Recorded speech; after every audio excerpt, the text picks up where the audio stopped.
Hi, this is Maurice LaMarche, and that name will mean nothing to you nor the sound of my voice, unless I become the brain from TV's Pinky and the Brain, or Calculon, the star of all my circuits from Futurama. Oh, he is a bottle, so from Futurama. Puny human, this is Morbo the newscaster. On tonight's news, you're listening to Still Toking with on the Darkening Podcast Network. I will destroy you. Now I'm proving that this battle I am never losing. I'm choosing to ignore the cuts and bumps and bruises. I can't hear you. There we go. You gotta unmute yourself. I don't know what happened. Okay, anyway, you pushed the wrong fucking button again. I did. I didn't realize it's touch sensitive over here, and I fucked up. Anyway, hey, happy Wednesday. My name's Leo. I'm the monkey behind the keyboard here. We have an awesome show scheduled for you as always, and with us, Benjamin. How's it going, bud? You already put me up on the screen once. Why am I back again? Well, I didn't say your name this time. People forget who you are. Well, if they forget who I am, then they need to move the fuck along real quick. Actually, that way, out of here. No, I'm just kidding. Yeah. So, no, dude, I'm super psyched about tonight's show. You know, over the years, we've had tons of amazing guests. And every once in a while, we get a really kick-ass guest with an amazing inspirational story. And that's what we have tonight, man. And I'm so super psyched to talk to this guy. And even more psyched to see him this summer. But we'll talk to you all about that, you know, during the show. So, hell yeah. Jeffrey. Hey, happy Wednesday. Happy Wednesday. Everybody's doing good? Yeah, everybody's doing good? Yeah, so, this guy is like a local celebrity, which excites me, although I'm easily excited. You get that's excited a subject for a different day. You get excited when the wind blows. So let's just bring him in. Let's welcome Josh Pineo, a.k.a. the Bulldog. What's going on, guys? How you doing, my man? Yeah, I'm doing. Yeah? Hanging in, trying to keep busy, and, not enough hours in the day most days, but you all know how that goes. Well, right. From what I've been reading, you're psycho busy. Yeah, it's insane. You're doing everything except like whittling wood and making pottery. Damn near close, yeah. Right? My hands are always doing something, but definitely not doing that. Well, there's always tomorrow. Yeah. Always got to have a backup plan, so why not, right? Right. So what's he doing tomorrow? Whittling wood and making pottery? Evidently making pottery. Okay. So, yeah, why not? Well, we're going to add that to his list of amazing fucking things, apparently. Well, I don't know what he's doing tomorrow, but I do know what he's going to be doing May 13th. Oh, Saturday. Yeah. So this Saturday, you can find our awesome guest. You can find Josh at the Raven at 258 Pleasant Street in Worcester, Massachusetts. So you're going to be there along with Sean Connolly, Lou Ramus, Ian Matthew Sargent, and Letitia Hughes. Yep. And looks like doors open at 7:00. What kind of fucking show is it, Leo? It's a comedy show. Oh, okay. I wasn't sure. I mean, this guest does all kinds of shit. He's a stand-up comedian. He's a musician, a touring musician to boot, and a kick-ass podcaster. He's been in films. Let's see. What else does he do? Cracks jokes at you after meeting you for 3 seconds. I mean, right? Hey, it's it's the norm. I get it. I'm just asking, just so our viewers and listeners understand that this Saturday it's comedy. So if you want a good laugh, get off your ass and go down there. Yep. So pure unadulterated chaos in the best way possible. Right. Played many different shows at the Raven over the years, whether I was banging a guitar around or just sitting there shooting the shit and make people laugh. It's what I do best. So. At least that's what I'm told, anyway. So other people think you are funny. Allegedly. I mean, they keep having me back one way or another. Yeah. Right. That's important. I'm hoping to stop by. That's Facebook user. Yeah, I'm guessing that's probably Phil. Oh, maybe Phil. Yep. Yeah. I guess. You've got to, if you want to comment, you do, and just allow StreamYard, it'll pop your name up there. Or you can just type your name in the chat too. Maybe we'll Maybe see he it. wants to be incognito. Maybe. So Should I define that word for you? Is that too big a word for you? yeah, maybe next week. $5 word. The $5 word. So I know a little bit about you, and I'm sure the guys know a little bit about you. But I don't think our viewers and our listeners know much about you unless they read the show notes, and most of them probably don't do that. Right. So let's back up a little bit. You were born with a rare genetic condition. Yep. And I'm going to butcher the fuck out of this. Osteogenisis Imperfecta? Actually, you nailed it. Imagine that, Ben. Wow. Look at that. Maybe I should introduce the guests. First time, and you got it right. Right. AKA better known as Brittle Bone Disease. Correct. Can you give us a little insight of what that is? I know what it sounds like, but Right. Yeah, I mean, the explanation that I give most people is it's very similar to osteoporosis, but from birth, straight off the bat. So, when it comes to bone quality, I was given the shit stick right out the womb. So I bear very little weight on my legs. I use a wheelchair almost full time. I don't use a walker or anything like that. I can handle a little, beating on here and there, but for the most part, blunt impact is a no-no.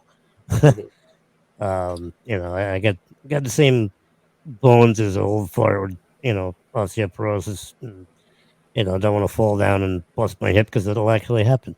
So, right. And I was born with 14 broken bones at birth. In utero, I had both arms and legs, 7 ribs, and they broke my collarbone, taking me out with a C-section.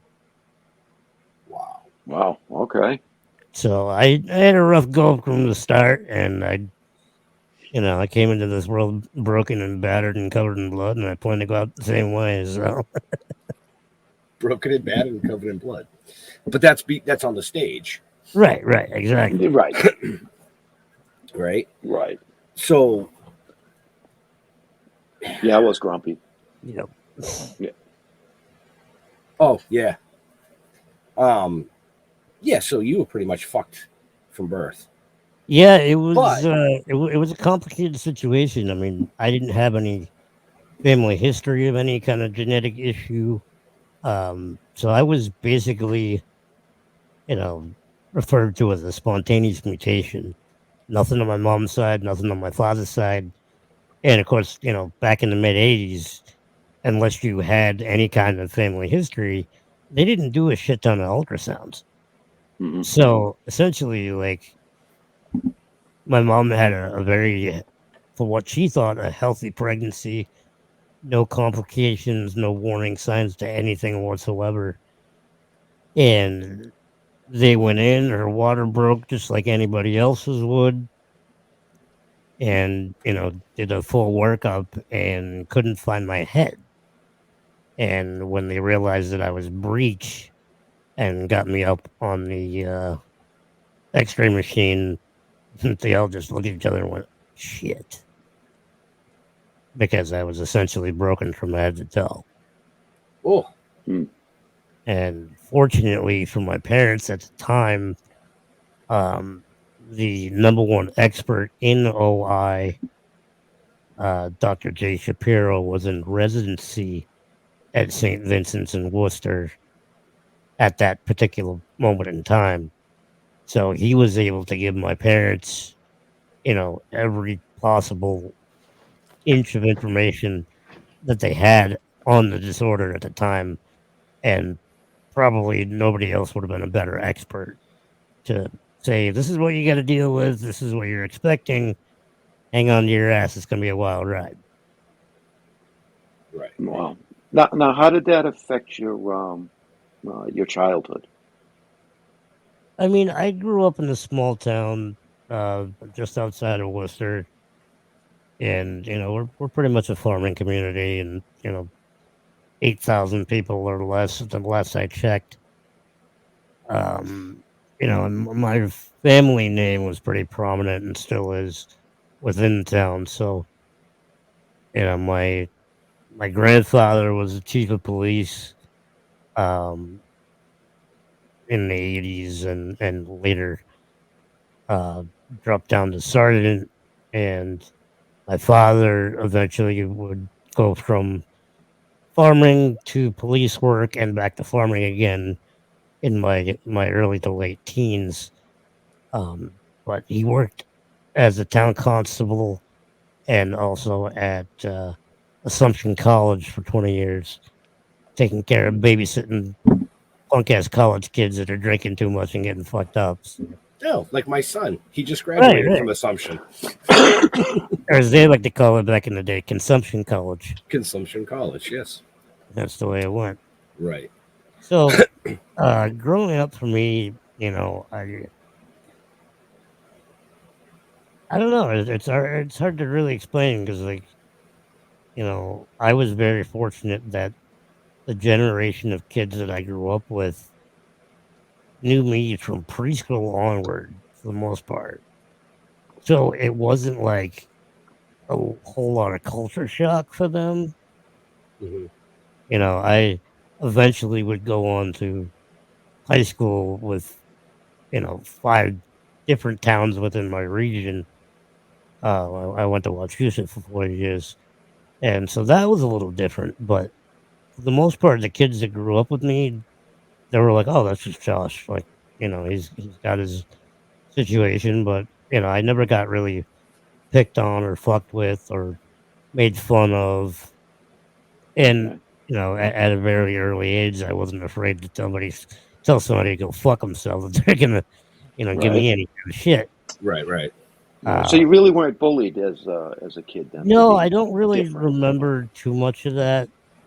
Okay, the only instance I can recall was I ran for class president and back in like 8th grade or some shit like that. And a couple of the jock kids were running their mouth on the playground about me running. And, I'm not even sure what exactly was said, but some of the rough and tumble guys in school basically threw hands in my honor and told them not to run their mouth anymore. I didn't win, but that alone was worth it to the price of admission for me. Right. But that would kind of set me up for what the future would bring. As far as my social circles are considered. I definitely appeal to a little edgier crowd, so it's kind of where it ended up. Well, doing stand-up comedy and shredding on a guitar, for over 20 years. I mean, you're an example of true inspiration, as far as I can tell. You didn't let this disorder you were born with hamper you, as far as I can see, in any way. Yeah. No. I mean, like anybody, you took it as a challenge. Yeah, exactly. Yeah. I mean, I spit in the face of anything that tries to get in my way anyway. It's like, make my day, let's go. I'm ready to go. And don't get me wrong, like anybody, I have my days, and there's definitely a certain amount of pain control that comes over time with having injuries like I had over the years. I've probably been in, if I had to make a comparison, 3 or 4 train wrecks. My body's been through the ringer as far as the frame goes. Vitals and organs and shit like that. Everything's fully functioning and normal size and ability. So it's a little bit different on that end of thing. But then, you run into complications there too when you're dealing with a 3 foot tall, 100+ pound, frame. It gets a little complicated, but yeah, it's like I'm fucking human. I don't know what to tell you. Like, Right. Some people get blown away by what I do, but I tell people all the time, you know, attitude is everything for one, and you got to make a conscious decision about how you're going to live your life. And I went from being the kid in a wheelchair to being a guitar player, or that guy in the band, or that comedian locally who also happens to be in a wheelchair. I never put that first. That was Right. never my identity. I never protested for any kind of, you know, fight the good fight for handicapped people. It was, and not that I don't support that, because I do, obviously, but um, I just live my life as the best I can, and be a man's man. And people don't like it, screw 'em. Right. Now, was it the brittle bone disease that affected your growth? I don't understand how Yeah, the I mean, bone, the brittle disease would do that, but it's kind of complicated in the fact that it affects some kind of part of that genetic aspect of it. Plus, you fracture and break growth plates, and things end up being a little bit different than okay, most. It's not technically a dwarfism or a chondroplasia like that. okay, that's Like what I I was said, wondering. Yeah. I've got full size organs and that kind of thing. And luckily for my wife, where it counts, it's above average. So I was just gonna say he's hung like a horse. you'll have to ask That's a Guy different kind of Scarecrow Hill bone. about some of those funny stories I could tell over the years about that. But so it's not like most people assume. And Okay. I do a bit about dating in my stand up, and the assumptions that would come along with that. And then the broads that got curious got to reap the benefits, and then what they were missing out on, and the rest of them, oh well, too bad. Right, right. But you don't really do stand up. You do sit down. Yeah, essentially. I Yeah. mean, Yeah. Essentially. Yeah. people tell me to stand up for myself and all the time, but that's why I pack a 9 on my hip. So Right. you don't fuck around with me, man. They didn't name him the Bulldog for nothing. Exactly. Short stature with an underbite with only a face a mother could love. That's where I came up with it. So, but yeah, I Holy mean, shit. I think a lot of my upbringing and my backbone, not literally, but I was brought up in a very close knit family, and you know, my dad's always been a very rough and tumble blue collar guy, and he's 5'6", 240 thereabouts. He's a big dude, like not somebody you want to take on very easily. Uh, and as a cop and whatnot, he didn't take any shit and didn't deal it out where it didn't deserve to be dealt out either. Right. But and eventually, he'd go on to give that up and go back to his roots. And now they run a vegetable farm on the property that I grew up on in Sterling. You can go to PineoFamilyFarm.com for info on that. Get a little taste on my stomping grounds, or where I was doing donuts at the time, if you want to go that way. Did you work on the farm yourself? I did a lot of the IT stuff, a lot of the computer shit, and promotions, advertising, that kind of thing. Oh, okay. Okay. We didn't have a ton of adaptive equipment, and honestly, it wasn't. Farming as a whole has never really been my thing, but I've found my way of pulling my weight in the family, and doing what I could do rather than focusing on what my limitations were. And my dad's never been really tech savvy, and nor does he have the patience for that kind of shit. So I've even after moving out of the home and that kind of thing, I do what I can when I can to help out on that end. So any kind of web images or advertisements, that's still all me for the most part. Cool. Very I'm nice. waiting for- Good I'm way to waiting for contribute, actually. Yeah, I'm waiting for Leo to geek out and ask him questions about.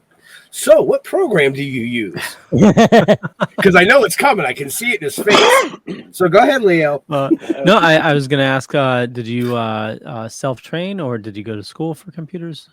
I took a little bit of graphic arts in high school as an elective, and a lot of it was just natural talent and on the job training, like, a lot of trial and error. And Yep. I've always had a pretty good eye for art in general. I drew a lot as a kid, and I'm starting to get back into it when I have the time. More digital art now that, we have the technology to do that. If I had that back then, who knows? I would have probably done that full time. Trying to sketch and paint and all that kind of stuff when you're physically limited, it can get kind of messy and chaotic. So it's nice to have that control under a digital platform. So I've been able to tap into that a little bit more now that it's kind of adapted to me over the years or vice versa. So yeah, so I kind of just winged it and had enough wherewithal to know what sucked and what didn't. And Best way to learn, you know? yeah, pretty much. I mean, and then it's been kind of that way with everything in my career. The one thing that I can instill on people is that when you have a natural talent with something, or if something just comes second nature to you, the best thing you can do in life is focus on that. Pursue it. Yep. Pursue that. Don't try to put a circle in a square or peg in a round hole type of thing. Take what you're naturally gifted at and make it the best you can. And It's good advice right there. that doesn't matter whether or not you're in my situation or if you're a 6 foot tall athlete that has hidden talents that most people don't expect. Focus on what comes natural and the rest will take care of itself. I mean, you'll still be broke at 35 like I am, but at least you can be passionate about what you like. Right. Well, and that's what makes life happy. Right. You Yeah. got to make the best of what you're given, and anybody that doesn't do that, they're fucking idiot. Sourpusses. Pretty much. Now, do you use the Adobe Suite or do you use another software? I What do you do? started out with real primitive stuff early on, but eventually I had a cracked copy of Photoshop, and eventually I would get good enough to justify paying the $65 a year or whatever the fuck it is. And then using Photoshop for the most part. I also use what the hell is it called? It came with one of the tablets. I have a Clip Studio from Corel. I'm not sure if you're familiar with Corel Draw. Yeah. Yep. Yeah, they use it a lot in anime and comics and that kind of shit. So I kind of bounce back and forth depending on what I'm doing. But for the flyers and band logos and company logos and that kind of stuff, I just stick to Photoshop for the most part. And I do that kind of work freelance. So if anybody's ever interested in that kind of thing, hit me up. So, and you can find out more about our amazing guest. Where, Leo? In You the show already started? notes, up above or down below. No, it's not my job. He gets a kick out of me saying it for some reason. Yeah, I check do, the show I notes up know above he or down does. below, depending on where you're watching or listening to us. You can find out about the awesome Josh and all your links there. I believe your Facebook, your Instagram, I think your website's there as well. Yeah, BulldogUncensored.com is my podcast. Yep. Usually have one episode or more, depending on what I got going on during the week. But at least 4 episodes a month, if not more than that. Nice. And How long have you been doing that? honest to God, only about a year and a half. Okay. And it's taken off quite quickly. Being in the music business and just being an entertainer in general and networking, it's been pretty easy for me to tap into the connections that I do have and use those resources and bring the best content I possibly can to people And most of it's just stuff that I enjoy, and if people like it, great. If not, oh well, I don't give a shit. Like whatever. Change There's the plenty station. exactly. At the end of the day, fucking right. At the end of the day, fuck you. Right. Words of Exactly. wisdom. So I want to know why the guitar and when did you get interested in music? Well, let's see. I want to go back around 97, 98, thereabouts. I mean, I grew up in a pretty musical family, on my mom's side anyway. My grandparents and my aunts and uncles, etc., on my mom's side were all in church band / choir, what have you. My grandfather was self-taught as a guitar player for a number of years. It's funny, when I came into the picture, he didn't really spend a whole lot of time doing guitar. It was just kind of like an afterthought for him. And ironically enough, my granddad on my dad's side, when he retired from the force in Sterling, we had a retirement party for him, obviously. And a couple of friends of my mother's had a cover band, and they all went to high school together and shit like that. So I just kind of gravitated towards, I grew up on country music. Most people don't know that. Being a redneck on a farm, it's almost unavoidable to a certain extent to have that kind of influence to start off. But as I got older, I got into the more rock and roll, and I focused on what the chicks were into, and you know, I saw Terminator 2 one day, and I said, I want to look like that guy. I want to look like that guy. Exactly. So I got big into the hard rock, heavy metal, leather jackets, bikers, that kind of shit at a really young age. And so anyway, getting back to the retirement party, I had just sat down and talked to a couple of guys that my mom knew in the band, and I was like, well, hey, I really love what you guys are doing, and you sound really good, and I just wish they had guitars of my size. Now, mind you, at the time, I was probably maybe 2'4" or 5, tiny little thing. Well, they make ukuleles. Right, and but I was like, I don't really want to go that route. Everything I do in life, I don't half-ass it. So if I'm going to do guitar, I'm going to find a way. And lo and behold, 2 weeks after this event, I get a knock at my front door, and it's a couple of the band members and the family that was local to town. Must have been like 5 or 6 people. They walk in with a Epiphone half-size Pliant V. Oh, nice. And you can Google it. It was called a VWE. I don't know if Leo, you want to check that out. You can probably pull up a picture that was candy apple red, like almost fire engine, one pickup. Nothing too crazy. What was the name again? It's called a Epiphone VWE. Two E's on both words. So they were pretty limited run, and it was basically a glorified toy, but it was set up well enough that I could start out to get an ear for things, and eventually I would graduate to a Baby Taylor acoustic, and from there I took about 6 months of lessons and got down my basic chords and shit like that. So yeah, it was exactly that, but bright red. Yep. Okay. And now I play what they call a 7/8 scale, which is a full scale body or a full scale neck, like anybody else would play, and then 3/4 size body. So it's standard guts and that kind of thing, but the body shrunk down a little bit. I'm also endorsed by a company called Boylan Guitars out of Harrisville, Rhode Island, right next door to the infamous Conjuring House. If you guys are familiar with horror movies, obviously you guys know your zombie shit. Well, I wouldn't say that. Pat's shop is literally next door to the actual Conjuring house. So check out boilingguitars.com. He does all I've heard of custom him actually. production, Yeah.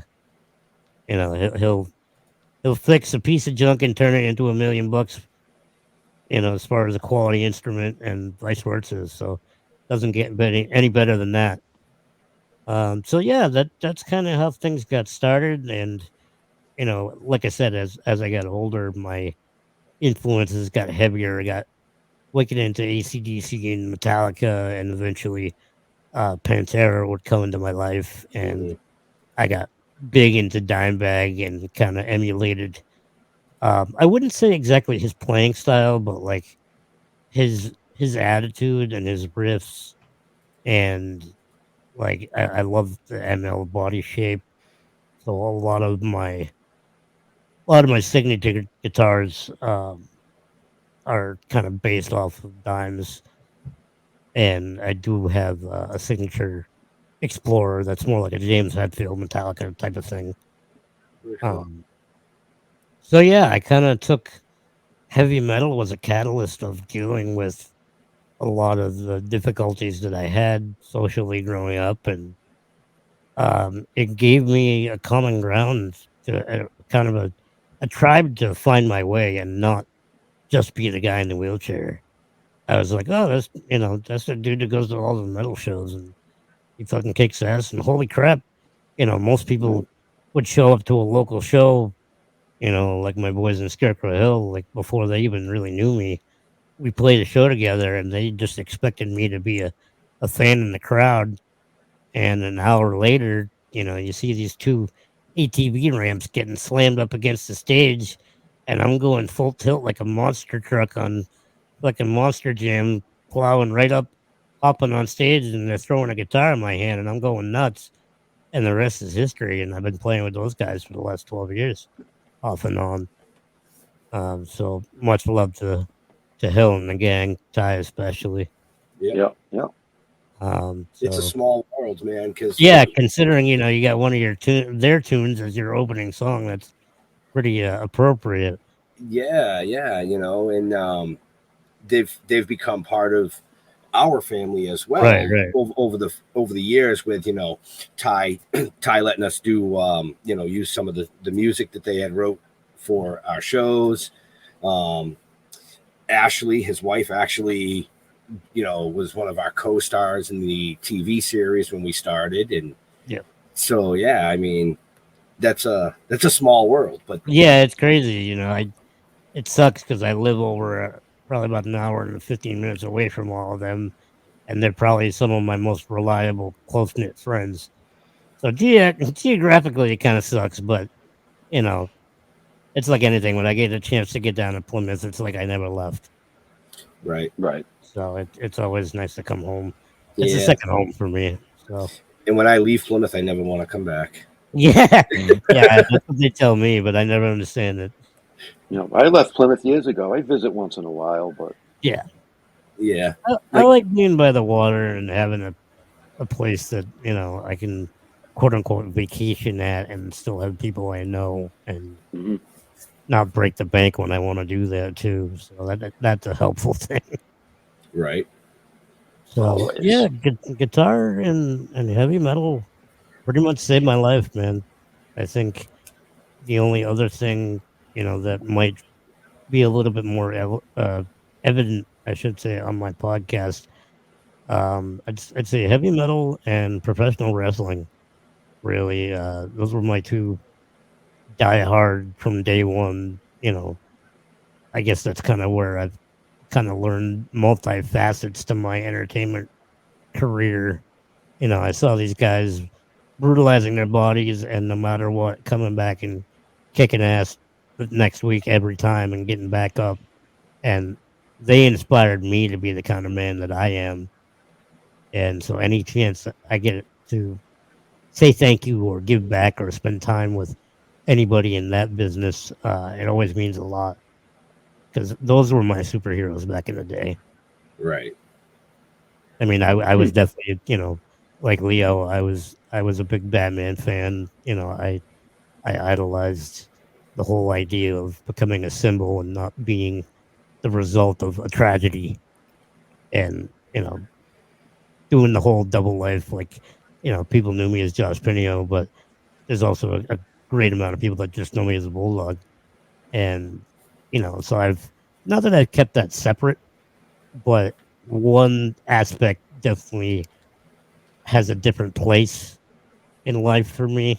Mm. People that know me on a personal level and, the homegrown crowd, it's a lot different because they know the foul-mouthed jokester that everybody else knows. And, sometimes when I'm in a fully active band and I'm playing in front of a new crowd, they don't really know what the hell to expect right off the bat. And that's half the fun of it. Right. So, I like I agree. said, it's that Bruce Wayne Batman dichotomy I've always kind of emulated a little bit. And I saw one of your posts also where you put Batman, and I think it was like never give up or something, or he never gives up. yeah. Yeah. Well, the whole, fortunately, I grew up with my family intact and my parents especially, but that particular story in DC Comics always spoke to me because Bruce didn't have any superpowers. He was just as vulnerable as any other person physically, and he got broke down quite a few times, but at the end of the day, it was about doing the right thing and fighting for people that didn't have anybody else to fight for them. And I might be 3'3" and, $100 soaking wet, but, I'll put my life on the line for people I love. I don't give a shit. Like, Right. I can't fight a some bitch, but I'll drop you with a bullet if I have to. Like, I'll punch you in the nuts. yeah, I'll bite your knees. Run your ass over. Yeah, exactly. So, I mean, So, if our viewers or our listeners, over the next couple of months want to see this amazing gentleman shred on the guitar, then I'm going to suggest you get your tickets to the Grumpy Cup, because he's going to be there and he's going to be tearing shit up, literally. I'll be making you laugh your ass off and hopefully melting some faces if I got the time. So, I do have your short pulled up. Is that something you'd like me to show? Would which you one's that? you're shredding on a boil? Yeah, you can play a clip. Yeah, absolutely. Cool. Yeah, let's check this shit out. It's I didn't load the video, but you'll still be able to. You should be able to hear it. You are. Hold on, I got it pulled up here. Oh, okay. Yeah. Let me know if you can hear it. A demo for my signature model, my first one. No, just see my fat ass pointing. That's about it. Okay, let me. Can't hear shit, Leo. Wrong button. It's not the wrong button. I just got to add that channel. Get with the program, Leo. Jesus. Sorry. Well, we thought Leo had it pulled up, folks, but Yeah. He does. just Continue talking until I figure it out. continue He'll figure it out. Yeah, So I I mean, laughed actually out loud when I was, kind of looking you up, trying to find some stuff that maybe most people don't know. But I actually laughed because Ben mentions this every once in a while. I came across your MySpace page. oh wow, that's a throwback. Holy shit! Wow. Yep. Yeah, I'm like, son of a bitch has a MySpace. Back in the day, yeah, I was hustling back then, man. right. Right? Yeah, Fuel Nice. of War started out in 2008, 9-ish. That was my first professional band. It took us about 4 years to get professional, but the way it goes. But yeah, we started on MySpace, and wow, that's a trip. Right. Right. Well, the only reason I think a lot of mentioned it- people started on MySpace. Yeah, Yeah, well, we didn't start on MySpace, but when we came out, we locked down the MySpace so nobody else could. right. I haven't put a fucking thing on there. Well, maybe I did. I think maybe I put like one picture of us. Like, if you really want to know about us, go here. Smile and wave, boys. Smile and wave. I'm just curious if Leo's got that shit figured out yet. Oh man. You Well, now muted he's got yourself, so I himself still can't muted, hear too. you. Yeah. It's that touch sensitive new equipment that you have. Thought those glasses were supposed to mean you were smart, Leo. Come on. Well, it doesn't help Ben. Hey. Well, his are a little bit less noticeable. I mean, he's, you know, Mine is just because I frames can't are see more shit. subtle. I can't see Nice. anything. I can read. Yeah, there we go. Oh, So that better? Yeah, I mean, you know, as Leo fucks around with that, you've done a little bit of acting as well. yeah, through my connections in the music business, within New England, I you know, make friends like I do, and eventually, I got invited to um star in an indie film called "How I Dumped My Ex-Boyfriend's Body," put out by a company called Fatfoot Films.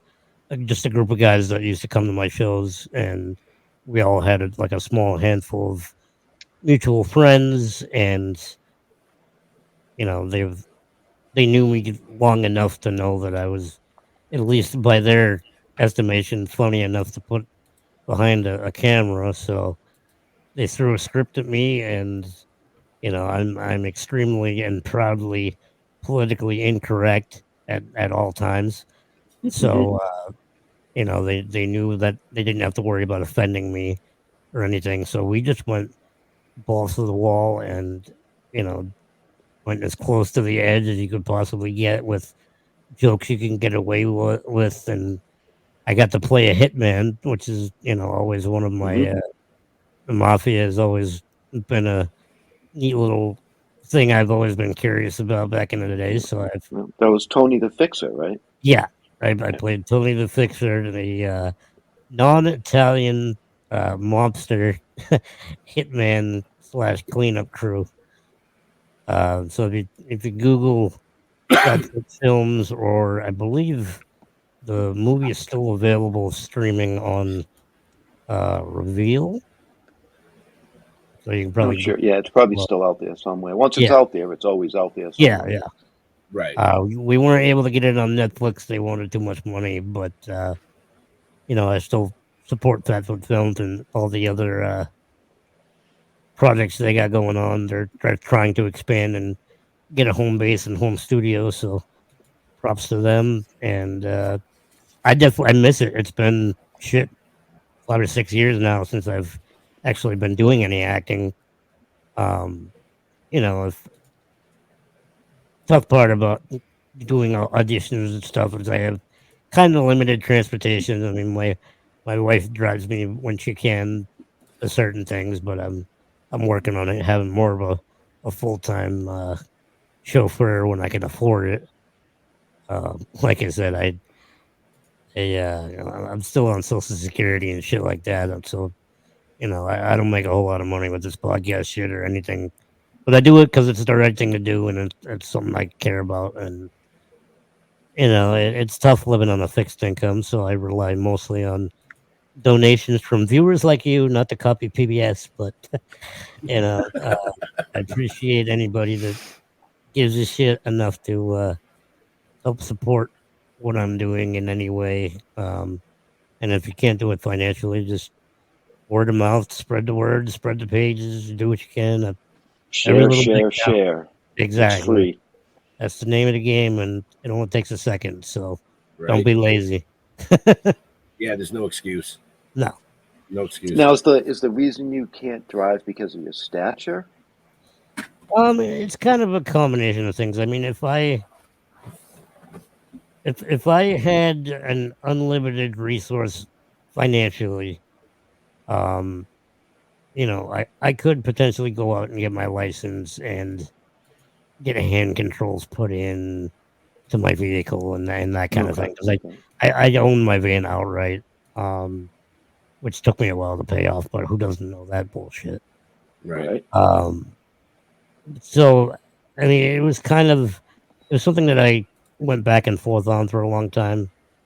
I thought about going, you know, balls to the wall and just going for it completely. And financially, there wasn't a whole lot of options. You know, they have programs like Easter Seals and things like that. But like I said, like I never had that help me, woe is me. Like I'm the handicapped dude. Like I was never about that. So I tried to. If I was going to get help, I was going to do it on my terms. Mm-hmm. And whether that meant going out and working for it, or you scratch my back, I scratch yours, kind of thing. And it's not that I was too proud to take charity, because I'm not, but I don't consider myself to be an activist or anything like that. Like, the fact that I'm disabled for me is even below secondary. I don't carry myself as that being the obvious thing. I mean, to the public, that's what they see first. But as far as like when I get to know somebody, I'm like, well, what are you looking at? I'm just the same as you. And Right. Yeah, you get that. You've got that tough guy, arrogant edge to you that I can tell. Yeah, I mean, You know? but only I think I keep it to a healthy level. Like I'm not, Oh yeah, no. Yeah, absolutely. But yeah, when you're doing comedy, right? Yeah. Do you kind of hold back a little bit, or do you not give a shit about hurting somebody's feelings for a joke? Oh, I don't give a shit. Good, Not thank you. Not once, and I think that's a big problem with comedy now. It is. Yep. I won't go political or anything like that, but society as a whole, everybody just needs to lighten the fuck up. In general, their life is too short. I'm too short. It's there's so much more important shit to be worrying about in this country and the planet, and everybody just needs to lighten the hell up. Well, yeah. I mean, We're I'll tell you. human beings. We all have different upbringings, and we've all struggled in one way or another, and that doesn't make anybody's struggles more important than another. People out there preach equality and equity and shit like that, but to me, what I've observed, being a minority in my own right, being disabled, we've all got our shit, and either you own that and make the best of it, or you play that, wave the fucking flag, and take every handout and don't earn a damn thing and act like you're owed something. I know I'm not owed a damn thing in this life. Everything that I've gotten, everything that I own that has been of any substance, I work for that shit one way or another. There's a word for that, Right? Called pride. Exactly. Yep. And not the pride level of being overconfident or anything like that, which a lot of people get the wrong idea with. Like, okay, well, I'm going to be prideful and full of myself. It's not about that. It's self-respect. And, I think get back to my point about equality, I think people often misuse that term. And if we really want to be equal and we want to care about each other as human beings, we have to lift each other up. Yep. It can't be about who's had it worse or who's had it better. It doesn't matter. If we're going to make this world a better place, we've got to collectively decide to do that together. And I think a lot of people don't get that. Nope. They don't. It's all the haves and the have-nots. The only way we can level the playing field is if we get our thumbs out of our asses and stop expecting things to be handed over. True. Nope. Make the best of what you got. Don't try to hold people down. And if you're trying to make your own way, make your own way. Don't get in other people's way. Right. My dad taught me a very valuable lesson when I was a little kid. Because, and it stuck with me, and everybody needs to do this. You don't know what somebody else is dealing with on a personal level. Right. So just be fucking nice. Yeah. You know what I mean? And as a little kid, that was proven to me. Right. You know, in a very difficult way for me to learn, but it stuck with me all these years. So, Yeah. Definitely. you know, just a life lesson right there. You know, For sure. And getting back to comedy, like I grew up on guys like Carlin and Richard Pryor and Eddie Murphy. Robin Williams is probably my biggest influence, aside from George Carlin. But those guys didn't give a shit. No, because they were all friends with all different kinds of people, and they got away with things because they genuinely went through the same struggles, and they didn't try to compete with who was struggling more or less or any of that shit. They were all just comics. And if you can't be made fun of, right, then you got to lighten the fuck up. Yeah, exactly. Like I'll make jokes about myself all the time, and the fact that I'm, fun size or handicapable or some stupid shit like that.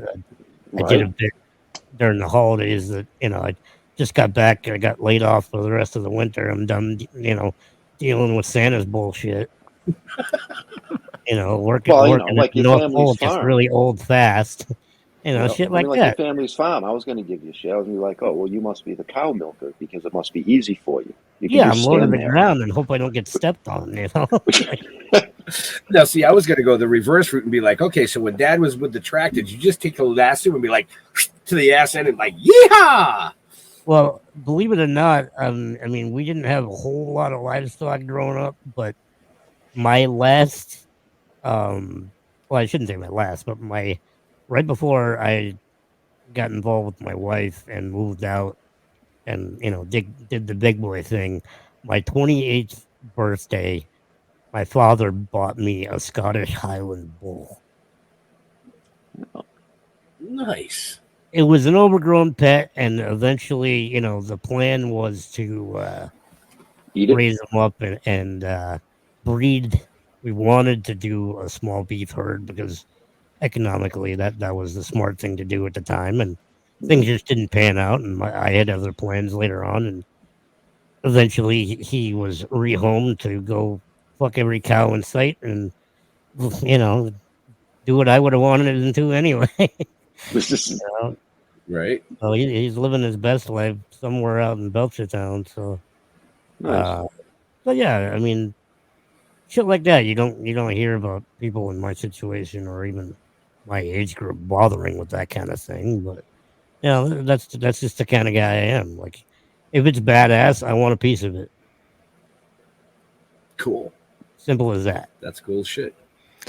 I do have the video, and this should work. Let's give it a try. Let's see if Leo. What's up, guys? Bulldog coming at you, showing off the boiling guitars. Bulldog prototype number 1.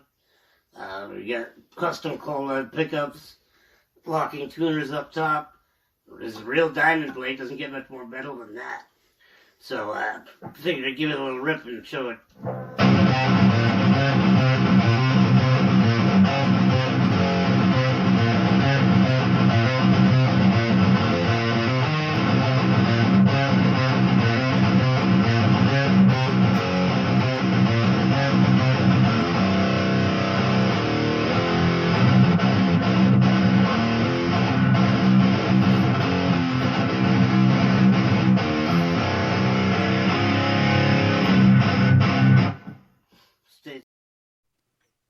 So that's just me half-assing it. But still half-assing it. Yeah. I was going to say, still half-assing it. It's like heavy metal Muppets. Right, exactly.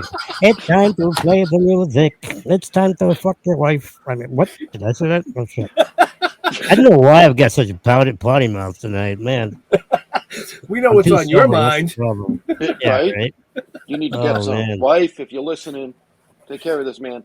In 2.5 minutes, because then we'll let him go. Nah, I need an hour or so I'll wait till we're done here. Wow. Oh, shit. Great, though, man. Fucking. Well, yeah, wow. I mean, we, as far as my music goes, I mean, I've done a bunch of different recording projects. Fuel of War, unfortunately, once we started to make some headway, playing wise, things kind of fell apart. So we weren't able to do more than we did 2 records. I'm in the process of getting them archived on Spotify and that kind of shit. Nice. But my most recent project, Satin Steel, is on Spotify. Leo, I don't know if you want to pull that up. That's probably my most recent recordings. I also have a death metal project, me and my brother Adam Sloan, called Dead Man's Trigger. And that entire record I recorded, produced, mixed, and mastered all myself. You know, and that was before I had Pro Tools and all that kind of shit. And it actually came out halfway decent. So anybody that's into that kind of thing, want to hear me playing more fast stuff like that, there's a little bit of every kind of metal you can think of on that record. Nice. It's called Symptoms of Creation is the EP. But Satin Steel is a project that I've got with my friend Alicia Marinelli. She's in another band called Fathom Farewell, and also a couple other projects. Shred of Salvation was the first band I saw her do. But we've kind of got a bit of a Evanescence / Hailstorm with a little bit more balls to it. Nice.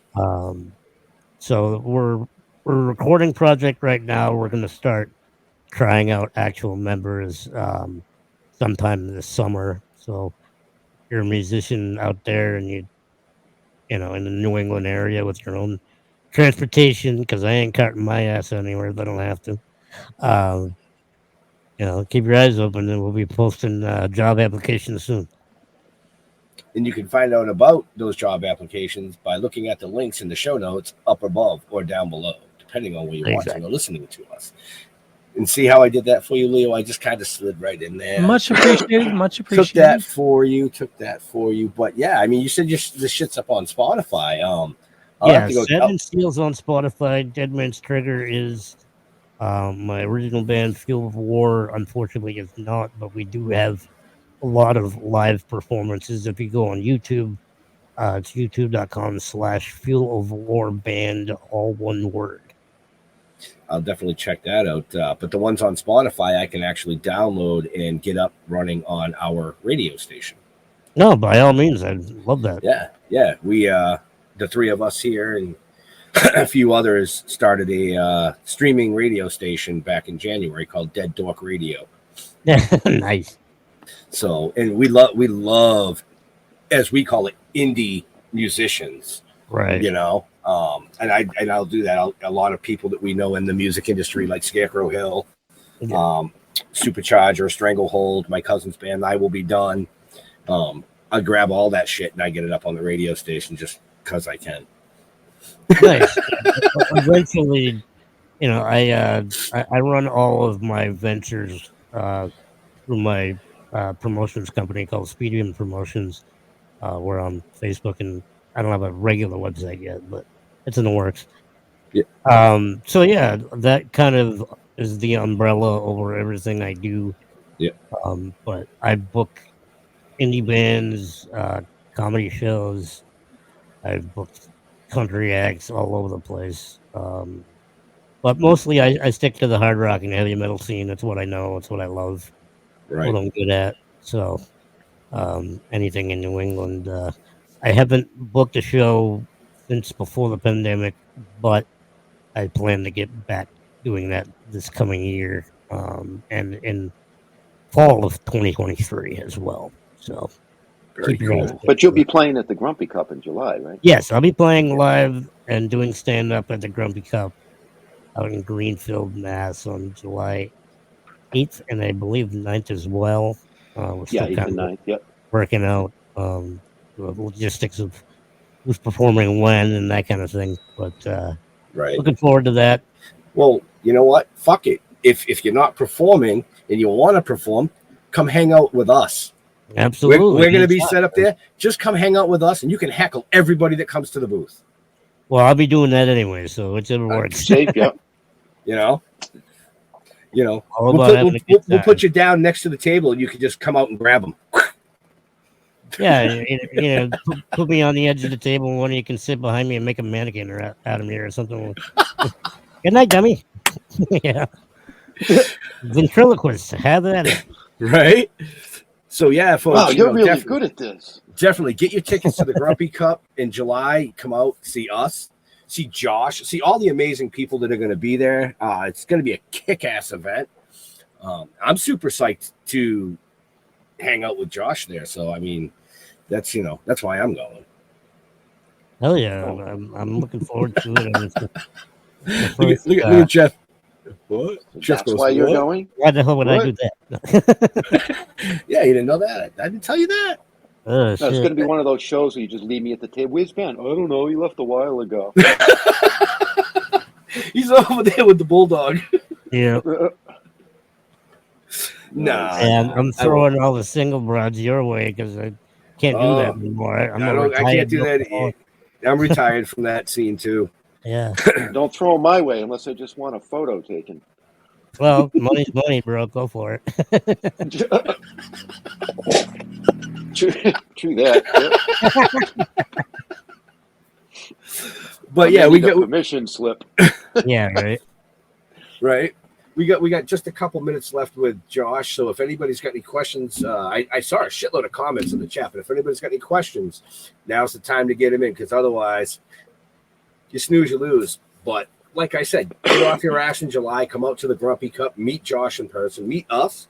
Hang out. Have some fun. Right. And if you can't do that, get out to Worcester on Saturday. That's right. I was going there, but get out to Worcester on Saturday for the stand-up comedy. And Leo, where is that going to be again?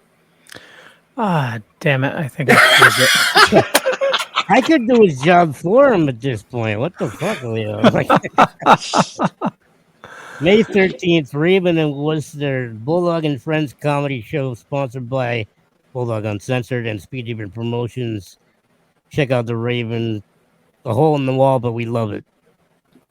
There you go. I knew Leo closed it. Yeah. I know. No, actually, I was on the first page of his website. I pushed off events, but yeah. So the Raven, 258 Pleasant Street in Worcester, Mass. It's going to be a $10 cover. Doors open at 7 p.m. And along with Josh, you can see Sean Connolly, Lou Ramus, Ian Matthew Sargent, Latasha Hughes. Yeah, it'll be the five of us. We're all New England-based comics, and the Worcester, Massachusetts scene has been growing rapidly in the last 4 or 5 years. So when I saw that, I finally decided, okay, I'm going to give this a whirl, and just jumped in, and I couldn't have a better group of colleagues. There's a ton of talent in this small area, and we're all getting out there. My first 2 years, I already had 2 gigs at Mohegan Sun at Rocks. What the hell is it? Yeah, so they do a showcase comedy down there at one of the nightclubs in the casino. Oh yeah, yep. I know which one you're talking about. I can't remember the name of it. Comics Roadhouse. That's what it was. That's it. Comic Roadhouse. Right. Yeah, they changed the name so many times. So. Yeah. But I read a little while ago that comedy, mainstream comedy, is basically a dead thing now, because everybody's going underground because there's too many pussies out there that don't want to be offended and shit. So where's the jokes? They're going underground to those that can handle it. You know, right? And also, I think entertainment, in a lot of ways, has become way too fucking expensive. Yes. Especially to see a top act. You're shelling out. I think I watched a video the other day of an old archive of Ralphie May saying he was still selling tickets for like $1,200. Like in this economy, nobody can afford that. Right. So it's benefiting us little guys, no pun intended, to have it come back around and come back to the roots. Very cool. So we are almost out of time. So I'm going to go and say, last questions, Jeffrey? No, I'm good. I know Leo's got his. I was going to jump on it instead, but I'll let You can Leo jump on it. that. Go for it. Nope. I Nope, like the way for me. you put it. I like the way you put it. Where I put it or why I put it. Hey, however you want to look at it, but It's that's the all only thing- personal issues. So, Josh, something we ask everybody is, besides your music, your comedy, and your graphic design, what's something you dork out about? Like, is you mentioned you're a Batman fan. Is like we've had some guests that like are really digging like history of like sunken vessels, or what's something you dork out about? I'm a big history buff. I love like World War II, World War One kind of shit. Any conflict that the U.S. has dealt with over the years. I'm a huge video game nerd. Both my wife and I play games constantly. And the video game type, we're not going to get into that. Well, you're playing with your wife, so that's a tip right there. No it's pun better than most intended. guys can say. Well, what are you playing now? Right now, she just started playing Dead Island 2. I'm working on Jedi Survivor. Oh, nice. And I'm big into shooters. Like I grew up around guns. I have my license to carry, and so I'm a big supporter of 2A and that kind of stuff. Mm-hmm. So yeah, nothing scarier than seeing me during hunting season with a gun mounted to my wheelchair. I look like a Sherman tank coming down the road, dragging a deer. So that always gets a few looks. I bet. That's hilarious, actually. So yeah, when you need a good laugh, think about that tonight when you're going home. But yeah, I love games, and like I said, wrestling's a huge thing. It doesn't matter what company I support, indie companies as well. But I'm an old school WWF/WWE fan, but I'm a big supporter of the underdog. So AEW's got my heart as well. But yeah, so I mean, there's not much I'm not into. I mean, I think much to Tyler's chagrin, I think he's the only rapper that I actually enjoy or can tolerate.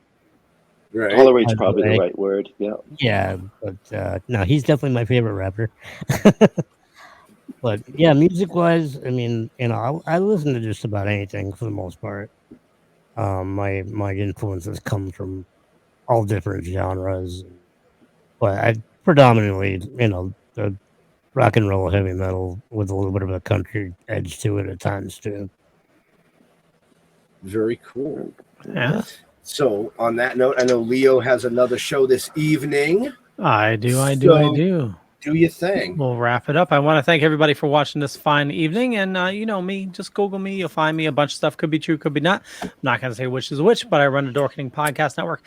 Ton of shows on the network. There's a lot of awesome people doing a lot of awesome stuff. Head on over to thedorkening.com. You can learn more there. We're going to be doing another live show in about 45 minutes. So stay tuned here on the Dorkening. And so, Josh, where do you like people interacting with you on social media? I'm real easy to find, whether it's Facebook, Instagram's kind of my secondary. But if you just look me up just from my name on Facebook, and you're not some kind of spam or creeper or whatever, and I most often will say hi. And you can also check out BulldogUncensored.com to get a hold of me that way as well. Very cool. And we have all that in the show notes. Jeffrey. Oh, it's my turn. Still Toking. StillToking.com. Toking with the Dead on Facebook. But go to StillToking.com. All our social links are right there. And I want to thank Josh for coming on. You are a true inspiration. I can't wait to meet you in person. Hopefully before July at the Grumpy Cup, but we'll see. Likewise, absolutely. It's not, it'd be a lot of fun just to hang out and look down on you. Sorry, I couldn't resist. Oh, jeez. Benjamin. Can't fucking take him anywhere. Nowhere. But no, like Jeff said. You can't take me anywhere because I got the placard with good parking. I'll take you everywhere you want to go because that's right. You got the placard with good parking. Fuck, dude. Let's go to Disney World because we can get right to the front of the line. Right.